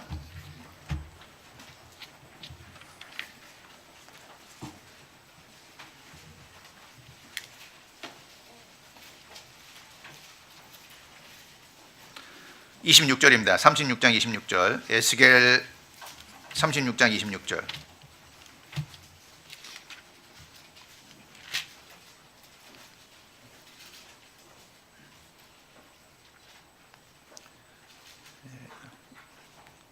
에스겔 36장 26절 또 함께 읽겠습니다. 또 새 영을 너희 속에 두고 새 마음을 너희에게 주되 너희 육신에서 굳은 마음을 제하고 부드러운 마음을 줄 것이며. 그렇죠? 새 영을 너희 속에 두고 새 마음을 너희에게 주되 너희 육신에서 굳은 마음을 제하고 부드러운 마음을 줄 것이며. 그렇죠? 그래서 성령께서 내 안에 들어오시면요 일을 하기 시작하죠. 그 굳은 마음을 부드럽게 해줘요. 새 마음을 주시고 새 성품을 주셔요. 이전 것은 지나갔으니 보라 새 것이 되었다고 이미 선언하고 있잖아요. 새 것이 될 것이다가 아니라 이미 새 것이 되었다고 선언하고 있기 때문에 새 것이 되었으니까 새 것처럼 살라고 말씀하고 있잖아요.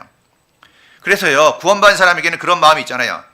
주님을 더 알기를 원하고 주님 뜻대로 살기를 원하고 말씀을 사모하고 영혼을 건지고자 하는 간절한 마음이 생기고 뭔가 베풀고 싶고 교제하고 싶고 찬양하고 싶고. 이게 원래 우리 성품이 아니거든요. 그런 게 우리는 원래 없었어요. 왜 그런 마음이 생겼죠? 그런 걸 못할 수도 있겠죠 지금요. 그러나 그런 욕구는 올라오잖아요. 그렇죠? 그러니까 못하는 것 때문에 갈등을 생기는 거예요. 그러나 그런 갈등조차도 없다면, 그러니까 이런 마음도 안 올라오고 그런 행동도 없는데 갈등조차 없다면 그것도 좀 수상하지 않겠어요?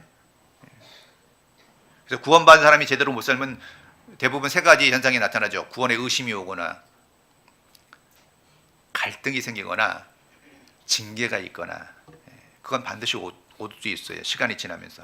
근데 아무것도 없으면, 사실 갈등이라도 없으면 그건 좀 더 이상하죠. 선이 뭔지는 아는데 선이 뭔지를 할 줄 있는 힘이 없으니까 사도 바울도 갈등했잖아요. 오라 나는 공고한 사람이로다. 이 사망이면 누가 나를 건져내랴. 갈등은 있어야 돼요. 그 갈등이 에너지거든요, 사실은요.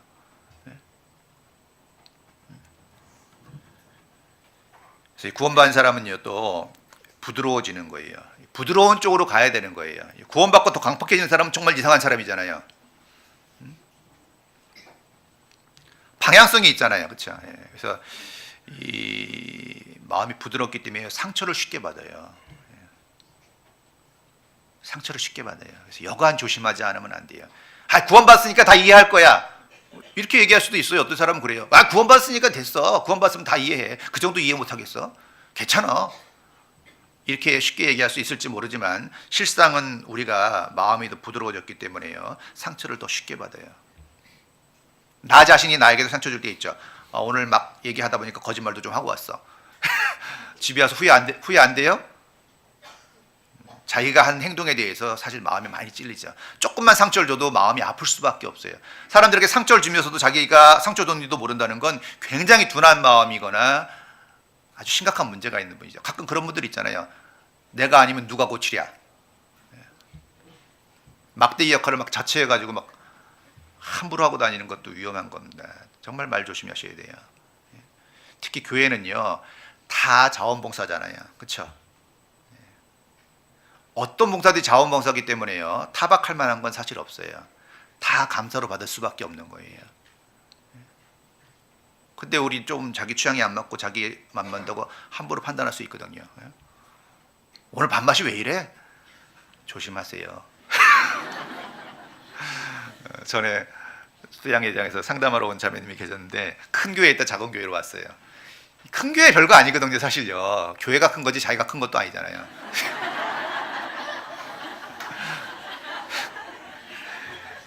근데 묘하게 큰 교회 있다 작은 교회 가면은 약간의 우월감을 가지고 가거든요. 그 주방에 들어가다 한마디 한 게 국을 딱 찍어보고 그랬대요. 자기가 왜 이렇게 짜? 뭔가 가르쳐주고 싶었던 거죠. 난 큰 교회에서 왔어. 짜다. 근데 그 짠맛을 내 누군가가 있잖아요. 그 사람 마음은 무너진 거예요. 한순간에.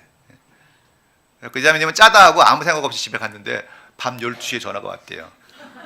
자매님 그 국이 그렇게 짰나요? 이 자매님은 그 말 듣고 하루 종일 고민이 된 거예요. 전화할까 말까 할까 말까 할까 말까 하다가 오늘 넘기기 전에 해야지 그랬고 12시 정도에 그러니까 또 그 말을 한 자매님은 또 그 전화가 또 문제가 돼가지고 이제 상담을 하러 왔어요. 그 뭐라고 얘기해 주겠어요? 입맛을 바꾸세요?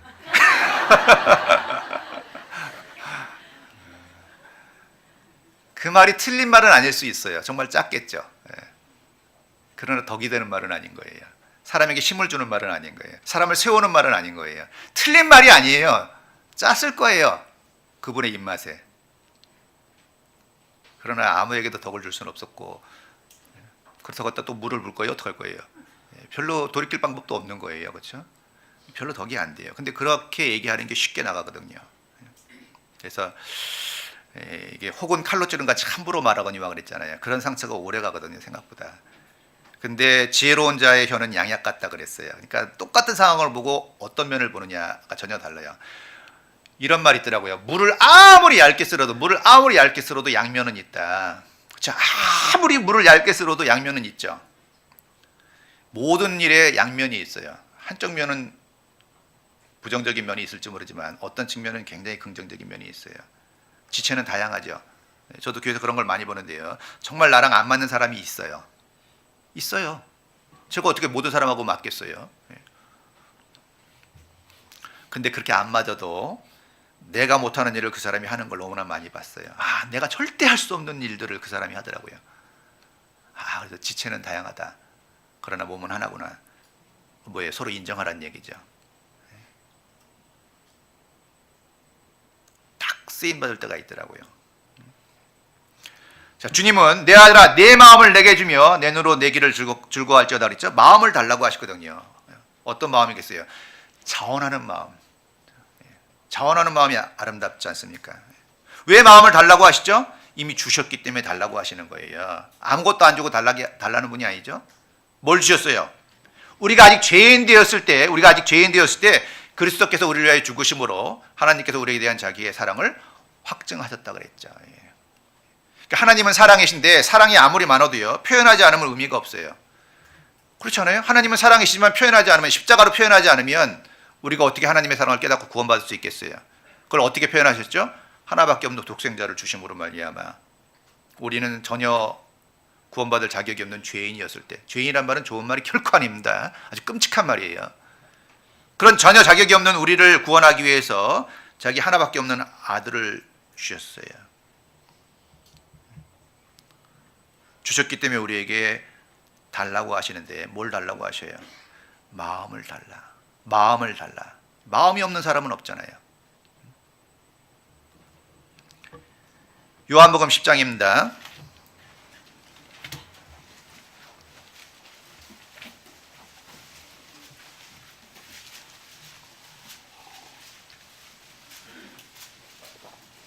요한복음 10장 18절입니다.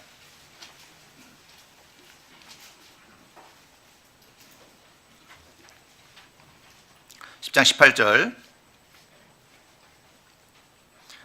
이는 내게서 빼앗는 자가 있는 것이 아니라 내가 스스로 버리노라. 나는 버릴 권세도 있고 다시 얻을 권세도 있으니 이 계명은 내 아버지에게서 받았노라 하시니라. 자, 이는 내게서 빼앗는 자가 있는 것이 아니라 내가 스스로 버리노라. 나는 버릴 권세도 있고 다시 얻을 권세도 있으니 그랬죠. 자, 주님이 이 땅에 오신 것은요 죄인을 구원하기 위해서 오셨잖아요. 그리고 죄인을 구원하기 위해서는 필연적으로 가야 되는 길이 십자가의 길이고, 그 십자가의 길은 고난과 수치와 공포의 길이에요. 예수님도 십자가에 달리시기 전날 어떤 말씀하셨죠?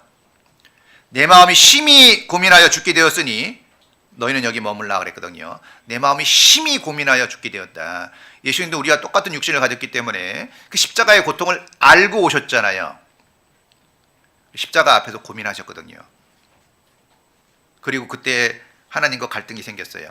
이게 무슨 말이냐면, 가라사대 아버지여, 만일 아버지 뜻이거든 이 잔을 내게서 옮겨갔으면 좋겠다. 예수님도 육신이 있었기 때문에 십자가의 잔이 지나가길 원하는 마음이 있었죠. 그리고 또 어떤 마음이 있었죠? 그러나 내 원대로 마옵시고 아버지 원대로 되길 원하나이다. 내 원대로 마옵시고 아버지 원대로 되길 원한다 그랬죠. 내 원과 하나님의 뜻과 예수님의 뜻이 갈등이 생긴 거잖아요. 똑같다면 이런 기도를 할 필요가 없잖아요. 그렇죠? 내 원대로 마옵시고, 예수님의 원은 뭐예요? 십자가를 피하고 싶은 마음이 있었던 거예요. 그러나 그거를 하나님 뜻에 굴복시키고 나갔잖아요. 자원해서. 그리고 또 이런 말씀 있죠. 나의 하나님이여 내가 주의 뜻 행하기를 즐기오니 그랬거든요. 십자가의 길은 고난의 길이었지만 예수님은 기쁨으로 나간 거예요. 그건 육신적인 기쁨이 아니라 이때 예수께서 성령으로 기뻐하사 그랬거든요. 성령으로 기뻐하셨다. 성령으로 기뻐하는 거랑 육신적인 기쁨은 좀 다르죠. 성령으로 기뻐한다는 건 이런 의미를 가지고 있어요.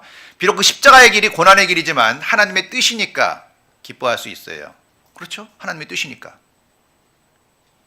그리고 인류를 죄에서 구원하는 가치 있는 일이기 때문에 기뻐할 수 있고, 우린 아무리 힘들어도 가치 있는 일에는 수고할 수 있죠.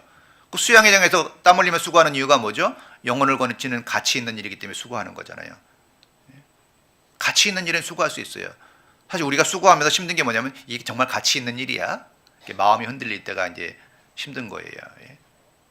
그리고 십자가의 고난을 넘어서 영광이 있는 걸 미리 보시잖아요.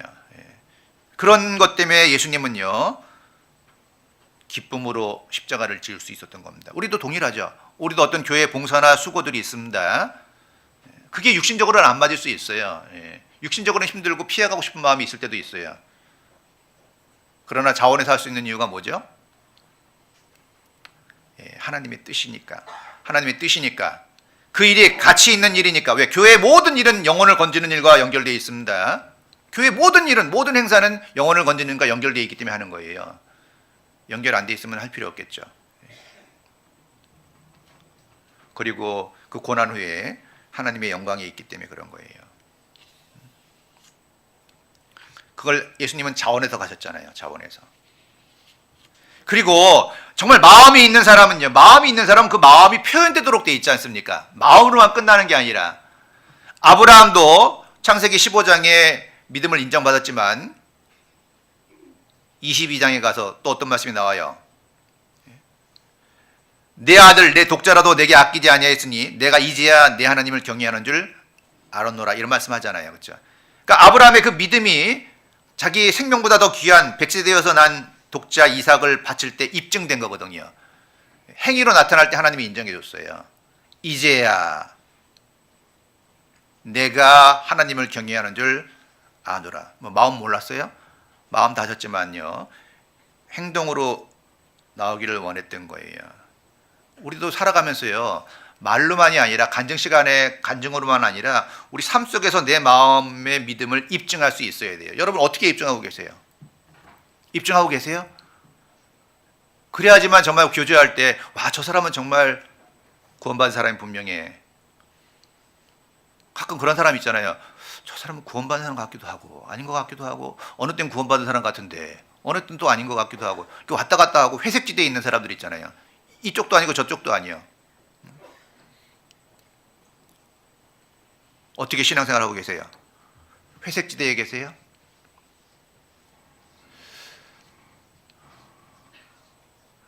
혹시 남겨진다는 거, 주님 오신 날 버려진다는 거 한번 생각해 보셨어요? 믿음에 있는가 시험해 보라 그랬는데 정말 내 열매가 있으세요? 정말 심각한 문제 아니에요? 어떻게 구원받은 사람이 신앙생활을 대충대충 할 수 있겠어요? 이건 말이 안 맞는 거예요. 우리가 받은 구원의 가치를 생각한다면요. 아무리 우리 육신이 있어 육신이 즐기다 할지라도요. 분명히 생명이 들어와 있고 이길 수 있다고 말씀하고 있거든요. 정말 좋은 환경에 있잖아요. 중량교에 있다는 건 정말 축복받은 건데 그렇잖아요. 정말 축복받았다고 믿으셔야 되고 실제 사실이에요. 정말 많은 걸 갖추고 있는 거잖아요. 그런데 그 좋은 환경 속에서 열매를 못 맺힌다면 뭔가 문제가 있잖아요. 이스라엘 백성이 그랬어요. 이스라엘 백성이 하나님이 애굽에서 구원하셔갖고요. 광야 40년 동안 다듬으셨잖아요. 옛 세대는 다 죽었잖아요. 그렇죠? 훈련시킨 거예요. 딱 훈련시켜갖고 가나안 땅에다 잘 심은 거예요. 좋은 종자로 만들어 심었는데 문제는 뭐죠? 그 좋은 환경 속에서 그 이사야서 5장에 보면 포도원의 비유로 쭉 나오잖아요. 망대도 세우고 땅도 좋게 하고 다 했는데 내가 너에게 더해줄 게 뭐냐? 다 해줬어요. 필요한 걸 다 줬는데 근데 타락했거든요. 지금도 정말 신앙적으로 이게 더 필요한 게 뭐가 있어요? 그렇지 않아요? 말씀이 있고 동역자가 있고 교회당이 있고요. 좋은 환경이 있고 말씀은 너무나 넘치죠. 뭐 말씀 듣고 싶으면 언제든지 들을 수 있고 언제든지 교제할 수 있고 너무나 풍요로워요. 이 외국 간 사람들 이제 선교사님들이나 이런 분들 교제해 보면요 정말 다 열악하거든요. 근데 문제는 그런 사람들이 더 간절함을 가지고 있다는 건 참 놀라워요. 풍요로운 중에 빈곤한 거예요. 참 안타깝지만 우리 시대가 그렇죠. 우리 시대 사람들이요 정말 물질적으로 풍요로운데 감사치 않는 시대거든요. 그래서 범사에 감사라는 거 정말 마음속에 새기고요. 우리 일상에서 정말 감사할 수 있어야 돼요. 더 나은 걸 찾으려면 끝도 한도 없어요. 항상 상대적인 빈곤이라는 거 아시죠? 우린 절대적으로는 엄청난 걸 가지고 있는데 저희도 몽골하고 선교 맺어갖고 이제 자매결혼 맺어가지고 후원교회로 이제 가봤는데 참 놀라운 게요. 게르에 살잖아요. 정말 아무것도 없어요. 들어가 보면요. 이사 갈 때 1톤 차 불러가지고 집까지 실어갖고 가잖아요. 근데 여러분들 이사 갈 때 어때요? 5톤 차 부르고 뒤에 1톤 차 하나 대기시켜 놓잖아요. 그렇게 많이 갖고 있는데도 부족한 거예요. 그렇게 많이 갖고 있어도 감사하지 않아요. 왜 그러냐? 마음을 빼앗긴 거예요. 마음을 어딘가에 빼앗긴 거예요. 호세아서 4장입니다.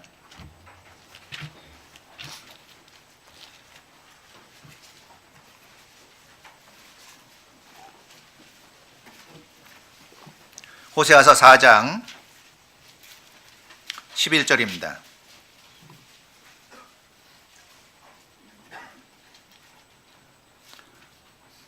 (4장 11절)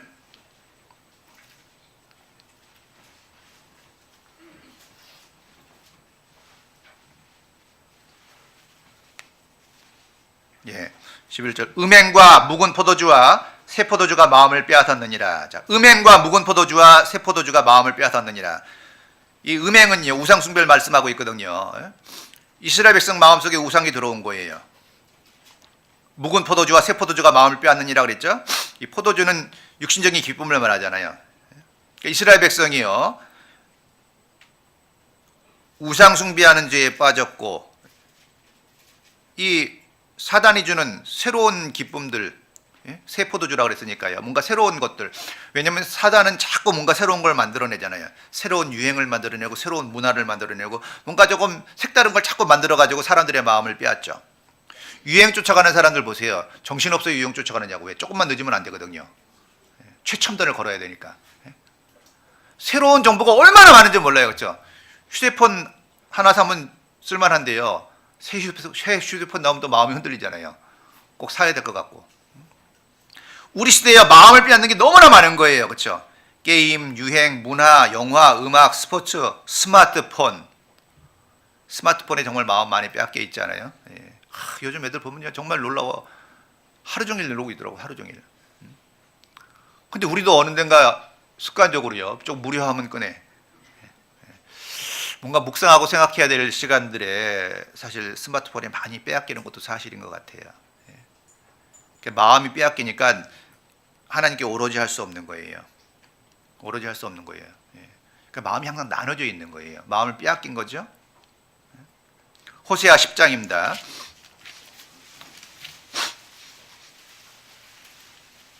호세아서 10장 2절입니다.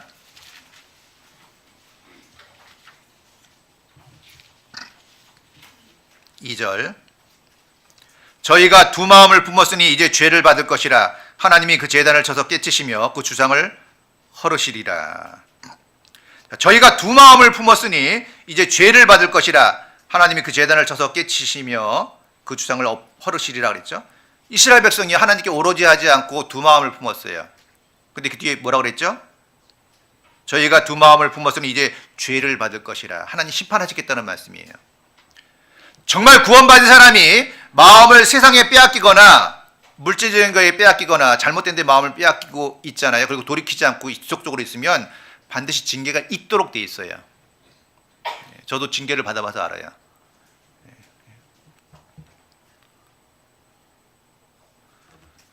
저도 교통사고로 죽을 뻔했거든요. 예, 예, 진짜로. 예. 근데 제가 교통사고 나고 그 응급실에서 정신이 들었을 때 정말 징계라고 인정했고요. 정말 감사한 마음이 올라왔어요. 완전 죽을 뻔했거든요. 예. 제가 지난번 왔을 때 얘기했을지도 모르는데, 예. 지난번에 온 것도 기억이 안 나는데 그걸 어떻게 기억하냐고요? 네.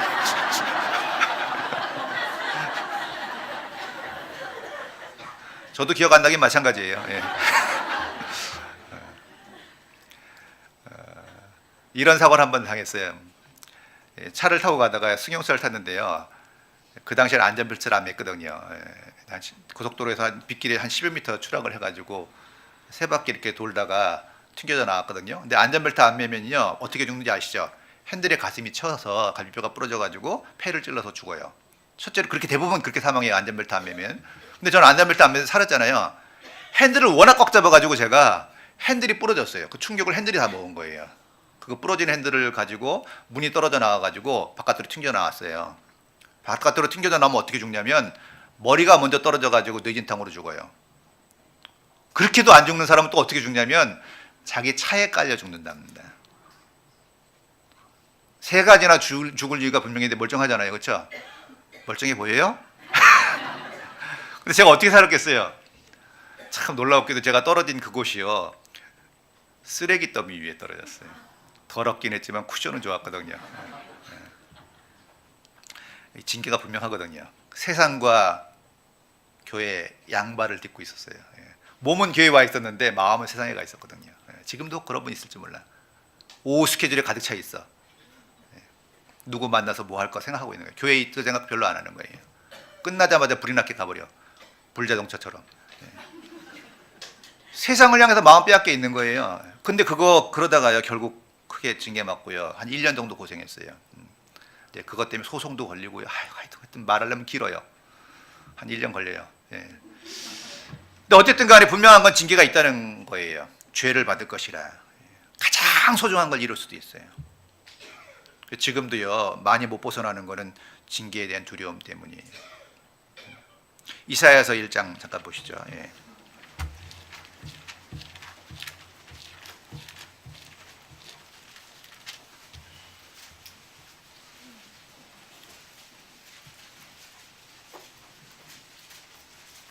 (1장 11절입니다) 이사야서 1장 11절.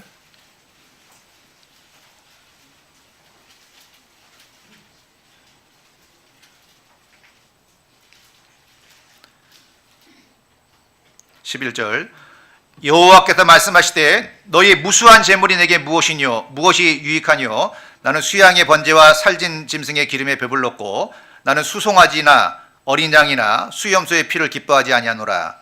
너희가 내 앞에 보이러 오니 그것을 누가 너희에게 요구하였느뇨 내 마당만 밟을 뿐이라.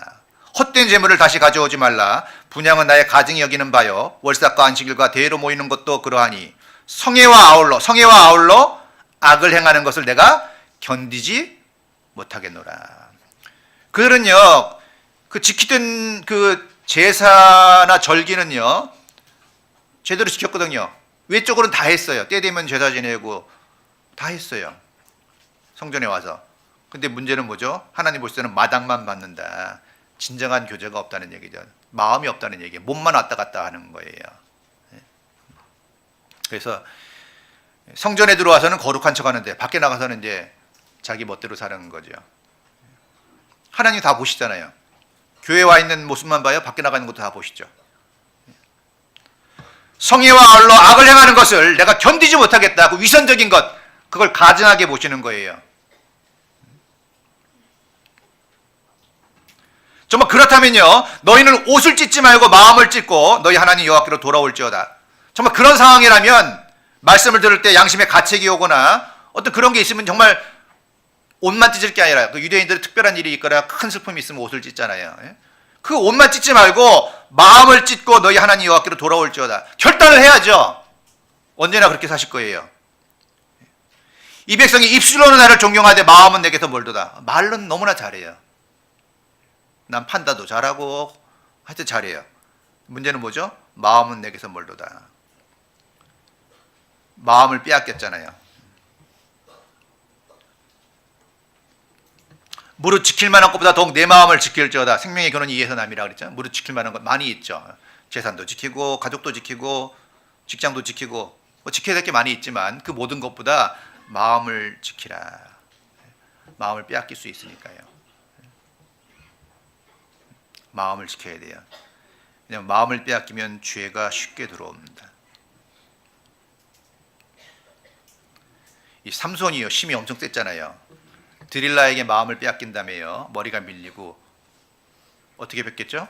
맷돌을 돌리면서 두 눈을 뽑히고 맷돌을 돌렸죠.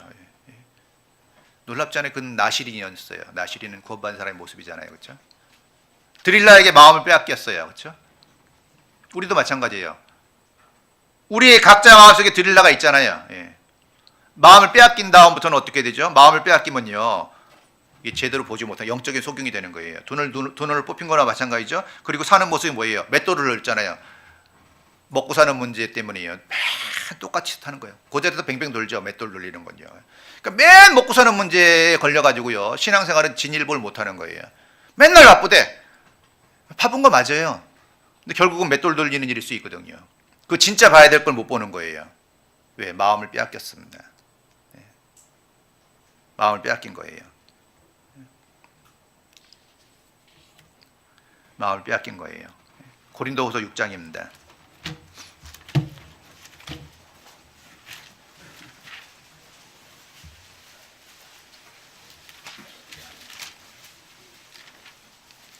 (6장 12절입니다)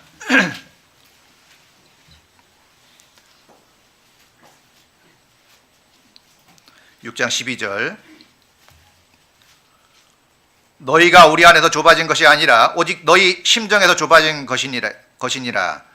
내가 자녀에게 말하노니 보답하는 양으로 너희 마음을 넓히라. 이 고린도 교회 성도들이요, 거짓 교사 유혹에 넘어가서 바울의 진심을 오해하고 판단했잖아요. 마음이 좁아진 거예요. 사도 바울에 대해서 마음이 좁아졌어요. 용납을 못하는 거예요. 오해했죠. 근데 사도 바울은 어떻죠? 내가 자녀에게 말하듯 하노니 보답하는 양으로 너희도 마음을 넓히라. 이 사도 바울의 마음은 넓었죠. 이 부모가 자녀에게 마음이 넓듯이요, 그런 마음을 갖고 넓었어요. 보답하는 양으로 너희 마음을 넓히라. 그래서 우리 신앙생활 할 때 좀 마음을 넓힐 필요가 있어요. 넓힐 필요가 있어요. 전에 어느 아내가 남편에게 얘기했대요. 남편에게 아내가 이렇게 얘기했어요. 여보, 나 고칠 거 있으면 좀 얘기해줘. 고칠게. 남편 순간 여러 가지 생각이 많이 떠올랐어요. 수십 가지가 떠올랐거든요. 뭐부터 얘기해 줄까? 근데 남편이 그렇게 얘기했대요. 당신 그대로가 좋아. 그러니까 여자 마음, 아내 마음이 녹은 거예요. 더 잘했겠죠. 그때 만약에 다 나열해봐요. 생각해볼까? 1번. 그거 안다고 잘할 것 같아요? 그거 지적한다고 잘할 것 같아요? 사람은 공격받으면 대부분 방어 기질이 올라와요. 특히 내 아킬레스건을 건드리면, 그 약점이 있지 않습니까? 그 약점을 건드리면 어때요? 그 인정하는 경우는 거의 없어요. 인정하더라도 비아냥거리죠. 나 원래 그런 사람이야. 어쩔래? 이제 비아냥거리는 거잖아요, 그렇죠? 우리는 사실요, 사람을 내가 못 뜯어 고친다는 걸 알아야 돼요. 자기도 잘 못 고치면서 왜 자꾸 남을 고치려고 그래요? 그 있는 그대로 인정하고요, 판단하지 말고, 그도 하나님의 예수 그리스도의 피로 말미암아 구원하신 분이잖아요. 존귀하게 여겨야죠. 비록 좀 나랑 안 맞는 게 있고 좀 가시 같은 부분이 있다 할지라도 사실은 기다려야 되고 기도해야 되는 게 진짜 맞거든요. 그게 자기에게 싸움일 수 있지만요. 그래서 좀 마음을 넓혀야 돼요. 자녀에게 하듯이 우리 자녀는 아무리 허물이 있어도 어때요?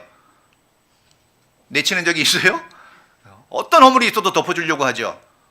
자녀의 허물이 있을 때 소문내고 다니는 사람 있어요? 어떻게든지 그걸 이제 덮어주려고 하잖아요. 자녀에겐 그렇게 하면서 우리도 하나님의 권속이잖아요. 그래서 어차피 나하고 안 맞는 사람은 있도록 돼 있어요. 그런 사람이 없다는 건 말도 안 돼요. 근데 그런 사람들에 대해서 내가 어떻게 할 거냐? 화를 내면 안 돼요. 그래서 교회에서는 어떤 일이 되더라도 노를 이렇게 분출하면 안 됩니다. 노하기를 더디하는 자는 용사보다 낫고 자기 마음을 다스리는 자는 성을 빼앗는 자보다 나으니라 그랬죠. 노하기를 더디하라 그랬죠. 왜? 더디하면 좀 참으면 없어지기 때문에 그래요. 어떤 상황에서 화가 올라오잖아요. 그러면 이제 어떤 문제가 생기냐면 화가 올라오면 이성이 마비된다고 합니다. 이성이 마비되니까 함부로 하는 거예요. 근데 아무리 내가 옳은 일이라 할지라도 감정적인 걸 섞어서 얘기하는 건 나중에 가서 후회해요. 예. 저도 교회에서 한두 번 화를 낸 적이 있었어요. 왜 화를 냈겠어요? 화가 나니까. 근데 왜 화가 났겠어요? 불의한 무엇을 봤다고 생각한 거예요. 나는 정의로운데 교회에서 어찌 저런 일이 저런 일이 돼서 있어서는 안 되지. 내가 정의로운 거예요. 그 당시에 내 기준에. 그래서 화를 냈는데 그게 내가 정의롭고 아무리 옳다 하더라도 화를 내서 할 건 아니라는 걸 알게 됐어요. 예. 미련한 자는 분노를 당장에 나타내거니와 슬기로운 자는 수욕을 참는다 그랬거든요. 참으면 하루만 지나더라도 감정적인 건 가라앉고 이성적인 판단을 할 수 있고요. 부드러운 혀가 뼈를 꺾는다 그랬죠. 예. 부드러운 혀가 뼈를 꺾어요. 강하게 말한다 그래서 힘을 받는 건 절대 아니에요. 예. 강하게 말한다 그래서 상대방이 들을 것 같아요. 그래서 그 좋은 예화 있잖아요. 이 행인이 있는데 바람과 태양이 옷 벗기기 시작한 거 아시죠? 먼저 바람이 먼저 했죠. 태풍을 불었대. 그러니까 그 행인이 어떻게 해요? 옷을 더 막 여몄잖아요. 그렇죠? 절대로 안 벗겨져. 날아가면 날아갔지. 옷은 안 벗겨져. 근데 태양이 어떻게 했어요? 따뜻하게 하니까 스스로 벗었잖아요. 이거 정말 교제 가운데 필요하더라고요. 우린 자꾸 잘못한 걸 드러내려고 해요. 막 옷을 벗기려고 그래요. 너 이거 잘못했잖아. 너 왜 이래? 공격적인 얘기를 할 수 있는데 그 사람이 잘못했다고 벗지 않거든요. 더 여미고 더 가리고 더 힘들어져요. 근데 따뜻한 말을 해주고 부드러운 말을 해주면 어떻게 돼요? 화를 내지 말고 따뜻하게 해주면 스스로 벗어요. 사실 대부분이요 사람이 칭찬을 하면은 시인하는 게 자기 잘못이에요. 너무 잘하셨어요. 사실 저 그렇지 않아 이렇게 나오거든요. 근데 너무 못했어요 그러면 전혀 다른 말이 나오거든요. 예? 그게 사람의 마음인 거니까 그게 좀 지혜가 필요하지 않겠어요? 그래서 노하기를 더디하는 자는 용사보다 낫고요. 그리고 자기 마음을 다스리는 자는 성을 빼앗는 자보다 낫다 그랬는데 자기가 좀 분노가 올라오거나 어떤 시기가 올라오거나 문제가 올라올 때 좀 인내하고 참고 자기 마음을 다스릴 수 있어야 돼요. 그걸 못 다스리고 막 함부로 토해내면 한 번 나온 말은 수거가 안 돼요. 수습도 안 되고. 그렇죠? 엎질러진 물과 같아요. 지금 나의 삶에 가장 큰 영향을 주는 건 내가 한 말이에요. 사람은 그 입의 열매를 먹는다. 모든 관계에 내 말이 결정적인데 그게 문제가 되는 거예요. 자, 시편 57편 마지막 성경입니다. 시편 57편.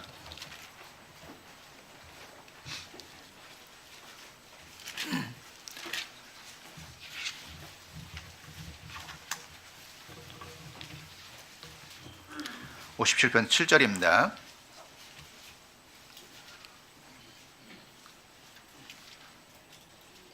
7절 함께 읽죠.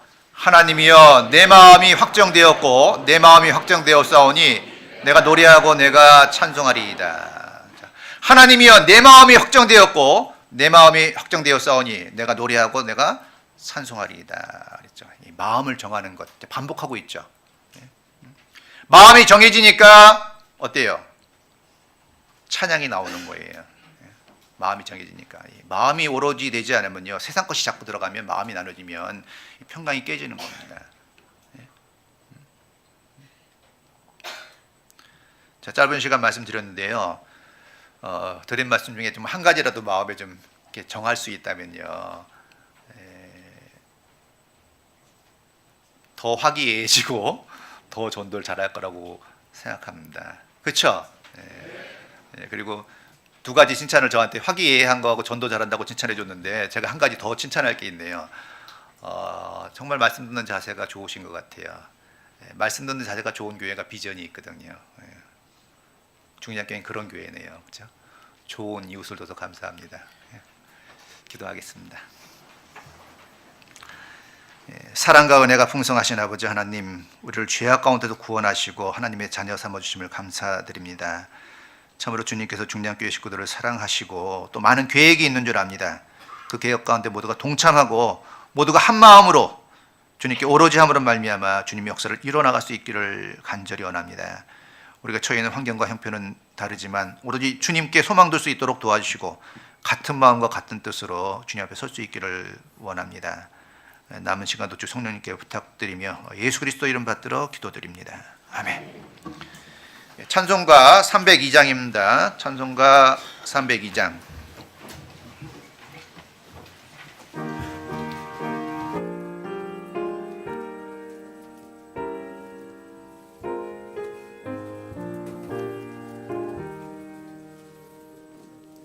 주님께 귀한 것 드려 젊을 때 힘다하라.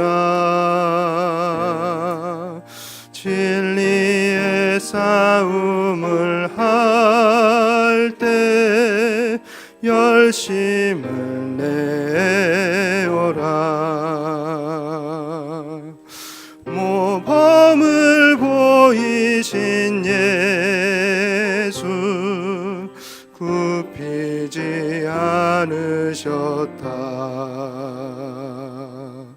그대의 충성을 다해 주님을 섬기어라.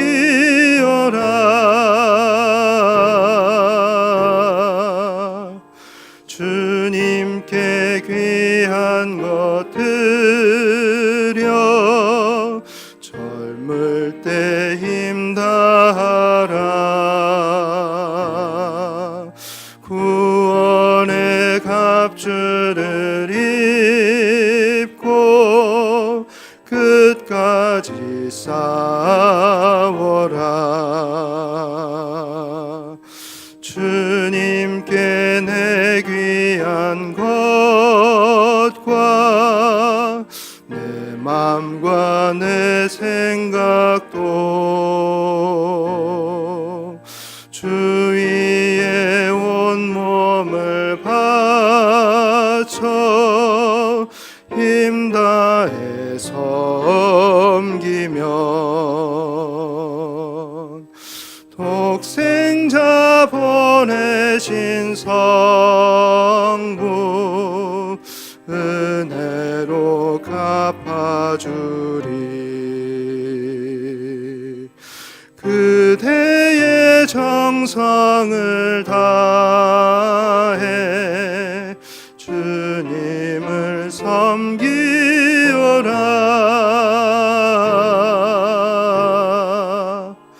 주님께 귀한 것 드려 젊을 때 힘다하라.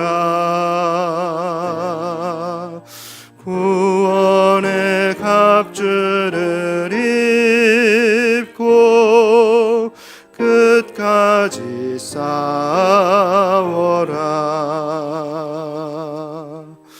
우리의 귀한 것 모두 주님께 바치어도 단번에 생명을 주신 그 사랑 못 갚네.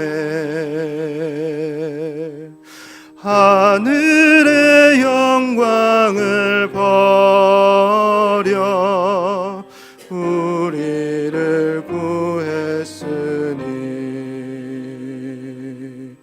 그대의 마음을 다해 주님을